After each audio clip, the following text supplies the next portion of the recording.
Children need parents. Parents are the most singular, biggest influence in a child's life that gives them the stability in terms of who they are, where they belong.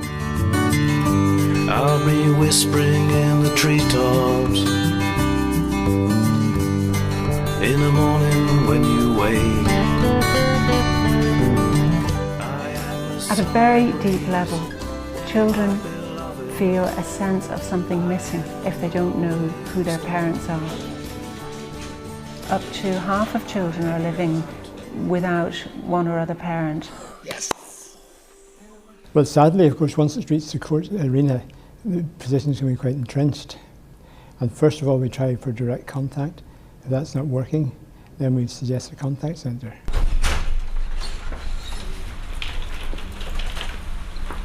Good morning, Anne. What the centre provides is a neutral venue for children to see the parent they're not living with, or maybe other family members. And sometimes they don't want to meet each other, even though they know the child wants to see the other parent. First visit today. This is Libby. This is our assistant coordinator. You have to have your pre-visit, but you have, and Libby will be on today, along with 6 other volunteers. So you've no problems, and I know you're probably anxious about your first contact. Yeah, it can be very frightening for the residential parent to give over their child to the other parent. Sometimes in the centre we would find that the contact parents feel that they're being watched, even though it's not supervised contact, but there are people in the room, and the resident parents feel that they're not being watched enough. There are volunteers in there and all. There are 6 in the room. So he's not on his own? No, he won't be on his own. But he will be attending. Morning. I'm the grandma. They're here to see their dad. Okay. Is he here yet? Yeah, he's in and all. This is Emma and Chloe, I take it? Yes. Yes. Very good, you're welcome. Do you see Daddy?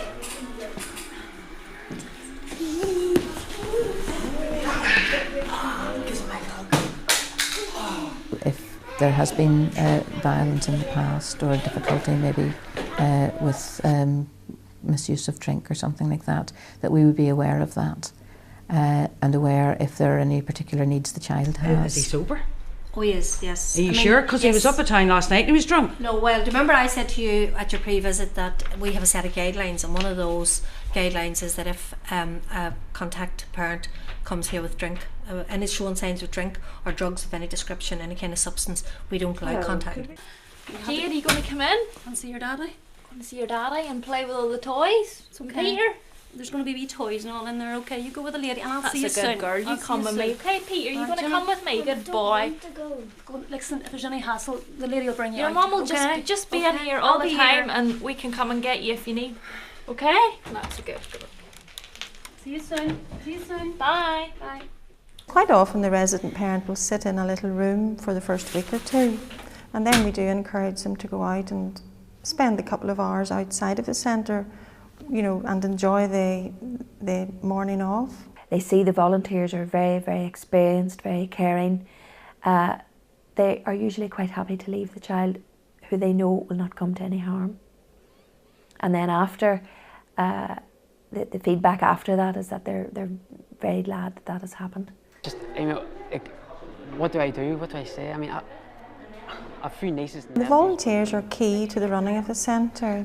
They're trained in things like child protection, domestic violence. They're told about the legal framework. They're trained in health and safety and in conflict management, and also impartiality, which is very important. It's just that, you know, what if she cries? What if she doesn't like me? If it comes down here the first time, starts crying, I'll hold the child till you get to Some young fathers have no idea about how to work with a child. Changing nappies, feeding, even just playing. Hello.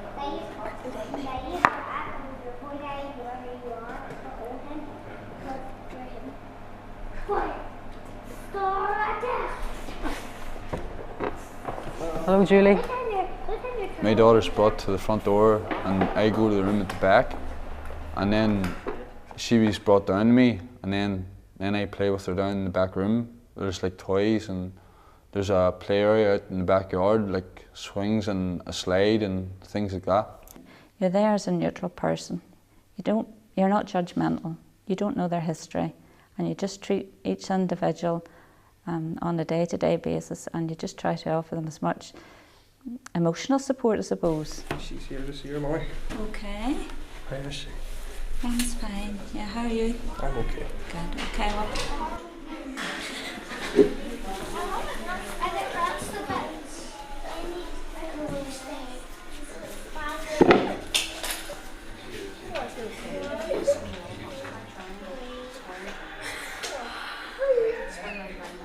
After a while settling in, it just felt like the norm. She started to say to me, meeting Daddy at the centre, and just felt real happy and didn't want to leave and waved at me going away and all.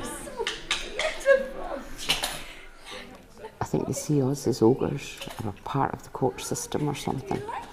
And then once they realise, once they're in a wee while and they realise they're just part of a big family. Really, I see it part of a big family. Treat this as like a family house or a friend's house. It's really good.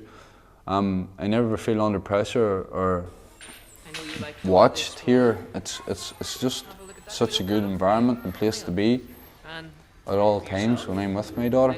Alright, so how have you been? How's school? Doing well, okay? Are you playing football much at school, or? Sorry, I haven't been around for a bit, like, but... So? They would come in maybe weepy and crying, don't want to. But by the time they're leaving, it could be tears if they don't want to leave Daddy or they don't want to leave Mummy. And it's heart-rending to see that. You're beautiful. Well, you're doing really well. Aren't you beautiful? I've seen children coming in that didn't want to see their parents, really frightened, anxious, intimidated, growing a relationship developing within weeks with some of the kids. How you doing? For your son? That's it. The idea really is that one moves on from the contact centre, and if they're still there 6 months on, that hasn't been a success. But even there, maybe it's a partial success, the best we can do.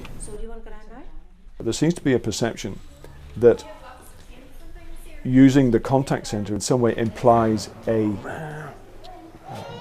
some kind of judgment upon the contact parent. Emphatically, that is not the case. It is simply a way of ensuring that contact can be got up and running. The only thing that we report if we're asked for information is what we call an attendance record, which is just dates and times of when people come. Now I'm getting to take her out on a Saturday, out of here, and do whatever I want, like go to the park or go swimming, or it's just made as a base for me. And after that, it'll just be taken away from here altogether.